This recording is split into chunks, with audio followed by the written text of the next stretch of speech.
Assalamualaikum warahmatullahi wabarakatuh.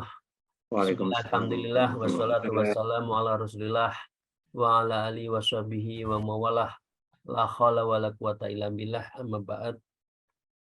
A'udzubillahi minasyaitonir rajim. Bismillahirrahmanirrahim. Ya ayyuhalladzina amanu taqullaha wa kunu ma'as shadiqin, amma ba'd. Para salikin, jamaah, kolega dan sahabat-sahabat saya, mari kita bersyukur alhamdulillahirabbil alamin atas semua nikmat Allah yang telah dilimpahkan dan kita tidak mampu untuk menghitungnya. Biqouli alhamdulillahirabbil alamin, dan bersalawat kepada junjungan Nabi kita, Nabi Agung, Nabi Muhammad Rasulullah sallallahu alaihi wasallam. Biqouli Allahumma shalli wa sallim ala sayyidina Muhammad wa ashabihi. Para salikin jamaah rahimakumullah. Selanjutnya Imam Ghazali mengatakan tentang subbabnya atau faslunnya itu yang menerangkan tuma a'lam yakinan anna hadhil aqobah aqobatun syu'batun amruha muhimun wa dhararuha azimun. Beliau menerangkan, ketahuilah dengan yakin, percaya betul, anna hadhil aqobah, tanjakan, putaran aqobatul taubat ini, syu'batun amarhum amruha muhimun. Ini adalah tahapan yang berat. Yang berat. Wa dhararuha azimun, dan bahayanya itu sangat besar kalau kita tidak tobat. Beliau menerangkan dan memberi contoh. Falaqad balagna 'anil ustadzi Abi Ishaq al-Isfarayiniyun rahimakumullah wa kana minar rasihin fil ilmi amilin nabih. Diceritakan sungguh telah sampai kepada kami ya satu ilmu, satu cerita dari siapa? Syekh Abu Ishaq al-Isfarayini rahimahullah, dan beliau adalah termasuk orang yang ahli dalam hal keilmuan dan beliau mengamalkannya. Artinya ahli ibadah dan ahli ilmi. Syekh Abu Ishaq menceritakan bagaimana annahu qala, beliau mengatakan ta'awatullah subhanahu wa ta'ala fina sanat ayyarzuqani taubatan nasuha. Aku berdoa kepada Allah subhanahu wa ta'ala selama 30 tahun agar Allah mengabulkan, merezekikan kepadaku itu taubatan nasuha. Gitu ya. Beliau yang ahli ibadah 30 tahun terus minta maaf. Beliau mengamalkan semua perbuatan yang baik. Beliau masih belum yakin, dan karena itu beliau tetap mohon dan terus melakukan taubatan nasuha agar Allah mengabulkan taubatan nasuha. Nah, kemudian beliau, Bapak Ibu sekalian yang saya hormati, tsumma ta'ajjabu fi nafsin faqultu subhanahu wa ta'ala hajatan ta'atallah fiha 30 sanatan fama qudiyat ilayyal an. Kemudian aku terheran pada diriku, lalu aku berkata, Maha suci Allah, kebutuhan yang telah aku mohonkan kepada engkau selama 30 tahun, lalu hal ini tidak dikabulkan untukku hingga sekarang. Jadi beliau nggak yakin. Ya Allah, terus minta maaf. Jangan pernah merasa tidak punya salah. Jangan merasa tidak punya dosa. Beliau terus tidak yakin. Padahal beliau memohon. Karena itu beliau terus sholat, taubat, mohon maaf. Nah, kalau dengan demikian, fara'aita fima yaron na'imu ka anna qailun yaqulu li asta'ajjabu min dzalika atadri.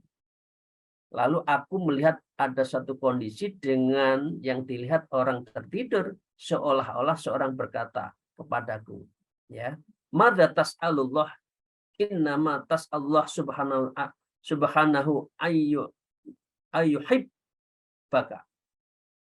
Apakah engkau tahu apa yang harus kamu minta kepada Allah?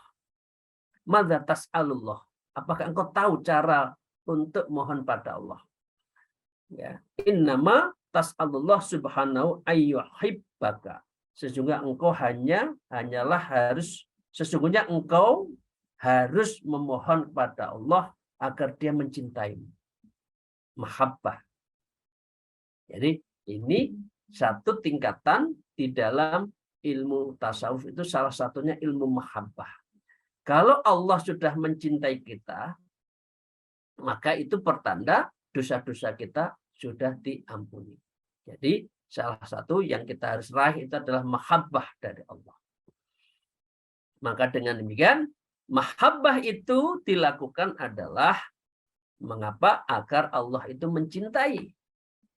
Amma sami'tu qalu jalla jalaluhu innallaha yuhibbut tawwabina wa yuhibbul mutatahhirin. Sesungguhnya Allah itu menyukai orang yang taubat dan menyukai orang-orang yang mensucikan diri. Nah, jadi itu ya, Bapak Ibu sekalian, terus tobat. Jangan pernah tidak sholat tobat. Jangan merasa semua sudah bersih dan kita tidak punya dosa. Maka dengan demikian, afahadhi hajatan hayyinatun fangdur ila haula'il a'immati wahtimamihim wa muwadzabatihim ala sulahai qulubihim wa tazawwudi li'imadihim. Adakah hal ini merupakan satu kebetulan yang gampang? Maka perhatikan para imam yang dulu semangat, para imam-imam, para syekh-syekh itu, di beliau itu selalu berbekal untuk tempat kembali ke akhirat. Orang yang benar saja, orang yang ahlul ibadah saja terus mohon maaf dan terus mendekatkan diri pada Allah. Gitu ya.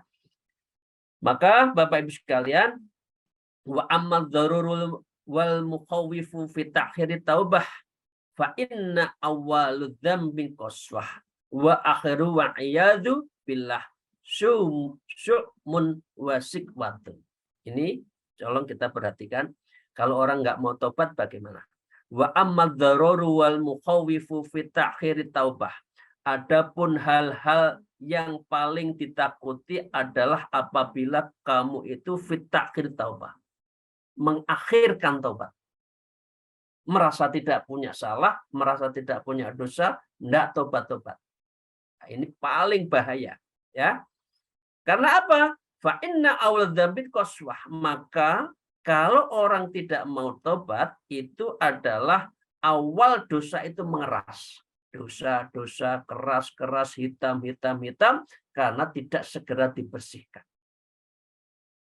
Ya, Ibu sekalian, ya, Bapak-bapak, ini kita harus tetap tadarruk, an-nadamah, harus menyesali, harus bersedih atas dosa-dosa kita. Karena itu Imam Mujahid mengatakan satu di antara yang ditakutkan adalah khaufu minas sabiqah. Takut terhadap masa lalu kita itu diampuni oleh Allah, tidak. Karena itu terus harus minta maaf, minta ampun dan sholat taubah. Kalau tidak mau, maka dosa ngumpul menjadi keras. Wa akhiru wa iyadu billah. Akhirnya adalah kamu akan apa? Sangat syukmum wasikwatun. Kamu akan menerima kesialan dan kesengsaraan di dunia dan di akhirat. Karena itu beliau mengatakan wal iyadu billah, semoga Allah menjaga dan melindungi kita dari sikap yang tidak mau tobat tadi. Ini Imam Ghazali mengatakan seperti itu, maka beliau mengatakan bertaubatlah. Karena apa? Innallaha yuhibbut tawwabin wa yuhibbul mutatahhirin. Nah, kemudian kitab ini juga menceritakan fa iyyaka antan saya amrul iblis wa bal'ama ibnu ba'ura idh kana mubda'u amriha dzamban wa akhiru kufran fahalaka ma'al halikin abadal abidin.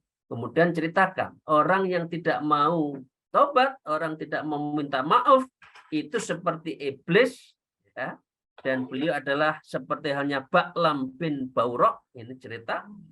Apa akibatnya kalau tidak mau minta maaf itu, beliau adalah fahalaka ma'al halikin, maka orang seperti adalah bersama orang yang rusak serusak-rusaknya abadan abadin, itu adalah selama-lamanya nanti di yaumil akhir.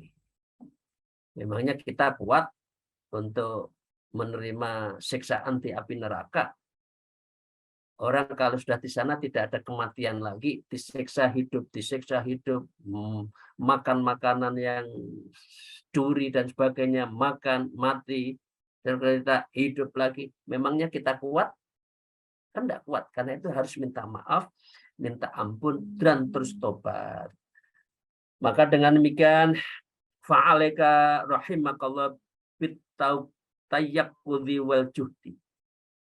Maka sebaiknya kamu harus mohon ampunan dan kasihan, mohon kasih sayang Allah untuk senantiasa sadar dan berusaha sungguh-sungguh, ya.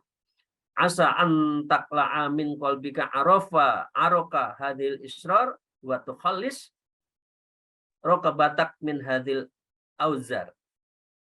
Kalau seperti ini, semoga engkau dapat tercerabut dari hatimu dari berbagai akar kegelimangan dosa. Ini doanya Imam Ghazali, sehingga dengan demikian apa? Raqabaka min hadil auzar, dan membebaskan dari pundak kita itu dosa-dosa kita yang sangat bergelimpang tadi. Caranya dengan minta maaf.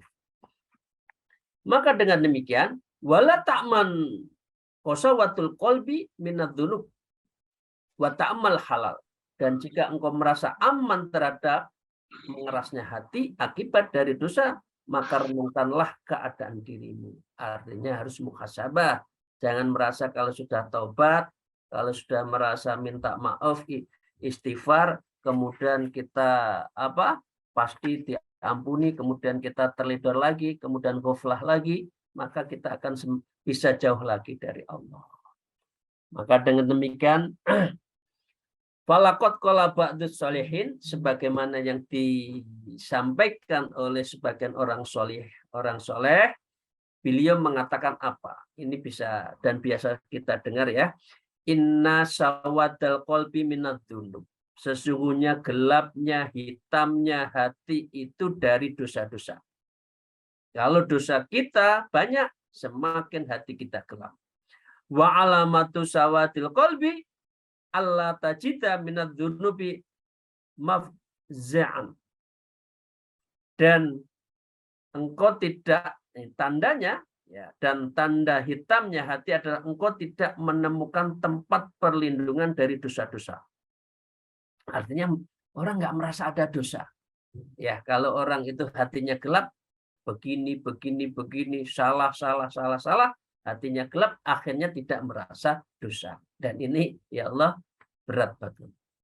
Walalit ta'ati maufikon, dan tidak ada tempat berpijak untuk taat kalau hatinya hitam. Dan itu yang harus tazkiyatun nafas wa tasfiyatul qalbi. Itu ya Bapak-Ibu sekalian, kita saling-saling introspeksi ya. Jadi kalau kita tidak takut dosa, berarti kita adalah hati kita gelap. Tandanya gelap adalah orang tidak merasa dosa. Coba gini, ada baju hitam dites-tesin dengan tinta hitam, kira-kira semakin hitam enggak? Ya karena tidak ada tempat lagi warna lain, adanya warnanya hitam. Kalau sudah seperti itu, maka tidak ada pijakan untuk taat, sulit banget. Nah, itu harus dicuci, ya. Wala lil mau'izati manja'an, dan tidak ada tempat yang manjur untuk dinasihati, manja'an. Ya, bahasa lainnya itu walaupun setiap hari dikentongin pakai kentong masjid ya, tong sholat di sekitar kita, hatinya nggak kerja ya nggak sholat. Walaupun tiap hari ikut pengajian, kalau hatinya masih kotor ya nggak masuk. Walaupun tiap hari dinasihati, ya masuk telinga kanan, keluar telinga kiri. Itulah orang yang dzunub, dan hatinya itu adalah aswad, hatinya itu adalah gelap, hatinya itu hitam. Nah, itu kira-kira contohnya. Wala taskira minadz-dzunubi syai'an, janganlah engkau meremehkan dosa kamu itu sedikit pun. Fatahsibu nafsaka ta'iban wa anta musirun 'alal kabair. Lalu engkau menganggap dirimu sebagai orang yang taubat, belum tentu. Walaupun taubat belum tentu diterima kalau kita tidak terus membersihkan terus. Padahal engkau sebagai orang yang terus-menerus banyak wa anta musirun 'alal kabair, dan dosamu itu masih besar. Jadi harus tetap. Nah, ada cerita lagi oleh beliau. Falaqad balagna an Kamhasi Ibnul Hasan anhu qol. Nabtu dzamban fa inna abki alaihi mundu arba'ina sanah. Ini cerita dari Syekh Kahmas bin Ibnu Hasan. Beliau mengatakan, aku berdosa dengan satu dosa. Satu dosa ini ya. Ini min aulia ya. Lalu aku menangis atas dosa itu 40 tahun. Itu satu dosa. Nah, dosa apa itu? Nah, ini diceritakan. Dosanya apa? Ditanya. Dosanya itu ringan aja. Dosa ringannya itu apa? Menjamu tamu. Tamunya tidak berkenan dengan cara menyajikannya. Dan akhirnya merasa dosa. Qala za'i akhun li fillahi fastaraitu lahu samakan fa'akala. Ya. Kemudian dia ada temannya datang, kemudian disilahkan makan, dibelikan makan dan diminta untuk makan. Ya. Kemudian cara menyajikan, cara mencuci tangannya itu ada yang salah. Itu merasa dosa. Ya. Merasa dosa dan beliau berdosa, menangis atas dosanya itu adalah selama 40 tahun. Maka ini ya, orang yang betul-betul hati-hati seperti itu, maka dengan demikian fanakis nafsaka wa hasibha, maka kita diminta untuk terus untuk hasib, introspeksi, fasarid ila taubah, maka sebaiknya kamu segera untuk tobat, wabadir fa'in ajal maktumun, mana karena bergegaslah, karena apa? Karena sesungguhnya ajalun maktumun, ajal itu tetap bersembunyi, nggak akan ada yang tahu kapan akan datangnya ajal. Kita belum bertobat, kita belum minta maaf, khususnya pada Allah, apa juga sesama manusia, tahu-tahu ajalnya datang. Maka dengan demikian Allah tidak akan menunda. La yastakhirun sa'ata wa la yastaqdimun. Laula akhartu min ajalin qarib fa asaddaqa wa akum minas sholihin. Enggak ada waktu lagi. Kamu harus diambil nyawanya. Apalagi mau berbuat baik udah enggak bisa. Mau membayar hutang udah enggak bisa. Maka dengan demikian minta maaf, tobatlah, karena memang ajal itu kita tidak tahu. Wa dunya ghurur, padahal dunia itu adalah tipuan. Wa nafsu wasaitun aduun, dan setan nafsu itu adalah musuh kita. Wa taddaru ila Allah subhanahu wa wabtahil ilahi, maka sebaiknya kamu harus segera bersimpuh memohon pada Allah agar dengan sepenuh hati agar Allah mengampuni dosa-dosa kita. Artinya taubat. Fadkur hala abina Adam sallallahu alaihi wasallam alladzi khalaqallahu ta'ala biyadi wa nafakha fi min ruhihi. Nah, kita diminta ingat kepada Nabi Adam terhadap ciptaannya, kemudian diberikan ruh. Nah, ini ceritanya Nabi Adam. Apa ditukil? Wa hamalu ila jannah ala anakil malaikah lam yadnub illa dzamban wahidan fanazala bima nazala. Hanya satu saja. Ya, illa dzamban wahidan. Satu saja salahnya Nabi Adam, terpengaruh oleh istrinya Siti Hawa, tergoda oleh iblis, maka dengan demikian fanazala bima nazala, itu yang menjadikan kamu tertimpa dosa dan kamu diturunkan dari surga. Nah, hatta ruya annallahu ta'ala qala lahu ya Adam ayu jaririn kuntala. Ini di dalam satu hadis diriwayatkan bahwa Allah Ta'ala berfirman kepada beliau, artinya Nabi Adam, wahai Adam, adanya aku sebagai tetanggamu itu bagaimana? Nah, gitu ya. Jadi Allah bertanya kepada Adam, saya itu tetanggaan dengan kamu, ya. Terus bagaimana bagimu? Nabi Adam mengatakan, qala na'am jaru ya Rob, engkau ya Allah tetangga yang terbaik bagiku, wahai Tuhanku. Nanti kita cari ya hadis ini dari hadis yang mana ya, sahih, tidak sahih, Bukhari, Muslim, atau ini hadis qudsi. Coba kita nanti cari ya. Ini tidak ada keterangan dari tulisannya Imam Ghazali ini. Maka Allah berfirman, ya Adam ukhrud min jiwarih. Wahai Adam, keluarlah dari bertetanggaanku, ya, dengan saya. Wa du'aan roksika, dan kamu sebaiknya letakkan dirimu, ya, kamu harus menunduk. Wa taja karomati, dan kamu harus turunkan apa kemuliaanmu. Kamu harus turun. Mahkota kemuliaanku saya akan cabut. Fa innahu la yujawiru man asani. Karena sesungguhnya engkau tak layak bertetangga denganku, karena engkau makhluk yang berdurhaka kepadaku. Hanya satu salah makan buah kuldi, itulah ceritanya kan seperti itu. Nah, ini Bapak Ibu sekalian, hatta annahu fi marwiyak baka ala dzambi mi'atai sanah hatta qabila Allah taubatan wa ghafara dzambahul wahid. 200 tahun. Ya, Nabi Adam dan Siti Hawa atas kesalahan itu minta taubat, menangis atas dosanya 200 tahun. Dipisahkan antara Adam dan Hawa, satu di India, ya, satu di Jeddah, ketemulah nanti di Jabal Rahmah, baru disitulah Allah membukakan pintu maaf. 200 tahun. Nah, inilah sikap Allah terhadap nabinya, yang makhluknya, yang pilihannya terhadap satu dosa. Hadhihi khallu min nabiyyin wa sawfiyihi fi dzambin wahih. Ya, pertanyaannya, bagaimana halul ghairi fi dzunubil la tuhsa? Maka bagaimana sikapnya terhadap makhluk lainnya dalam dosa-dosa yang tak terhitung? Misalkan kita, dosa-dosa kita banyak, orang berlalu lalang dengan dosa, tapi tidak pernah minta maaf. Nah, ini kan banyak orang yang bergelimang.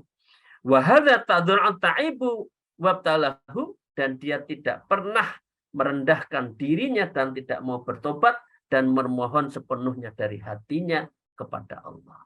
Hatinya masih hitam tadi. Fa kaifa bil musil muta'assifin? Bagaimana orang-orang seperti itu yang hidupnya dari maksiat ke maksiat, semena-mena terus tidak mau tobat, terus bagaimana cara seperti itu? Ya, ini sebuah ya, altruistik ya, pertanyaan-pertanyaan yang dalam dari Imam Ghazali. Nabi Adam ada 200 tahun menangis. Tadi Imam Ishaq 40 tahun menangis atas satu dosa saja. Nah, kita yang setiap hari mencetak dosa, kok tidak pernah tobat? Kira-kira gitu ya pertanyaannya ya. Ya, maka dengan demikian, dan sungguh berlaku baik orang yang berkata, ini ya, makalah, ya khaufu ala nafsi mayyatub, khawatirlah atas dirimu oleh orang yang tidak mau bertobat. Ya, fa kaifa tara halaman la yatub, lalu bagaimana engkau melihat kondisi yang lebih baik kalau kamu tidak mau bertobat? Bagaimana, bahasa kasarnya gini, bagaimana kamu minta surga loh, kamu itu nggak pantas masuk surga kok? Kira-kira kan gitu, karena kamu tidak mau bertobat. Kira-kira itu Bapak Ibu sekalian yang saya hormati. Maka dengan demikian Bapak Ibu sekalian, fa in tubta tsumma naqad taubah wa atta ila da'imisanian fa'uta ila taubati mubattiran. Lalu jika engkau telah berbuat tobat, kemudian engkau rusak tobat itu dan engkau mengalami dosa yang kedua kalinya, ya wakul linafsika, maka sebaiknya kamu segera untuk bertobat lagi, ya la'ale amutu qabla an audha ila dzambin hadil marrah, dan katakanlah kepada dirimu, semoga saja aku akan mati sebelum aku kembali berdosa tobat. Jadi jangan kasih kesempatan kita tidak tobat. Karena dosa kita itu mungkin tiap hari banyak. Kita nggak tahu, karena itu tobatnya jangan sekali. Terus tobat, terus minta maaf. Karena siapa tahu kita masih ada salah, masih ada dosa, karena itu tobat lagi. Wa kadzalika tsalitan wa rabi'an. Begitu juga terhadap dosamu yang ketiga, yang keempat, tobat lagi. Tapi istilahnya, Bapak Ibu sekalian, intinya satu, jangan pernah merasa puas jangan merasa tidak punya dosa, kira-kira.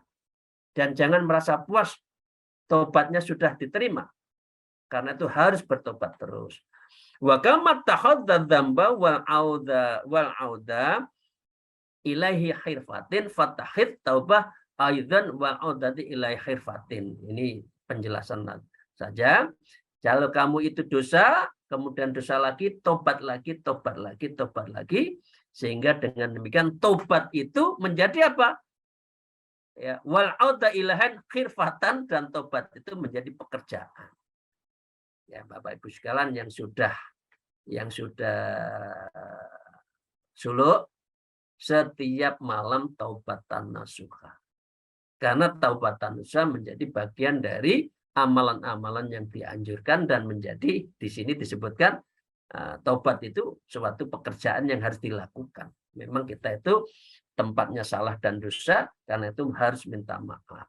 Wala takun fit taubati ajaza minkan dzunub, dan janganlah engkau dalam bertobat menjadi yang terlemah dibandingkan engkau berbuat dosa. Jadi jangan kalah. Ya, pokok dosa harus dihapus dengan cara tobat. Tobat jangan kalah dengan dosa. Janganlah dirimu itu kalah dengan dosa, maka kamu harus banyak tobat, amal baik, dan mohon ampun. Wala ta'as wala yamna'akas syaitan min taubah. Janganlah engkau berputus asa, dan jangan sampai setan menghalangimu untuk tidak tobat.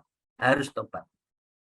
Ya, kalau tidak tadi jadi setan yang halakal halakin abadal abidin, serusak-rusaknya, seabadi-abadinya, itu mereka akan rusak. Nah, dengan demikian bisa babidzalik fa innahu dilalatul khair, melalui sebab hal itu, karena sesungguhnya hal itu tanda-tanda kebaikan. Jadi kalau kita enteng sholat taubat, berarti itu adalah pintu untuk dimaafkan, dan itu berarti entengnya, ringannya kita berbuat baik. Maka dengan demikian Rasulullah bersabda, amma tasma'u qauluhu sallallahu alaihi wasallam, aku mendengarkan Rasulullah bersabda, khiyarukum kullu mutafattinin tawabin. Yang terbaik di antara kalian adalah setiap orang yang salah, dosa, tetapi taubat, orang yang mau bertobat. Ini adalah yang terbaik. Tapi kalau orang merasa tidak punya dosa, kemudian tidak pernah tobat, itu jelek. Karena dia berarti sombong. Dia merasa yakin dirinya benar. Padahal manusia itu banyak kesalahan, dan karena itu Bapak sekalian harus taubat. Nah, aikatul ibtila'i bidzambil katsirin, yakni orang yang banyak cobaan dengan berbuat dosa, lagi banyak bertaubat dosa-dosa itu, dan kembali kepada jalan Allah, itu adalah jalan penyesalan dan bermohon ampun.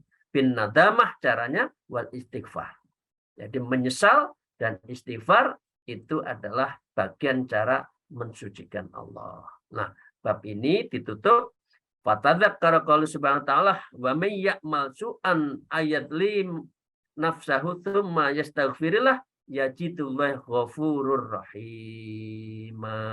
Jadi barang siapa yang mengerjakan kejahatan dan menganiaya dirinya, wayak malasu'an au yadlim nafsah, tsumma yastaghfirullah, kemudian mohon ampun pada Allah, ghafurur rahim, niscaya Allah mendapati Allah yang Maha Pengampun dan Maha Penyayang.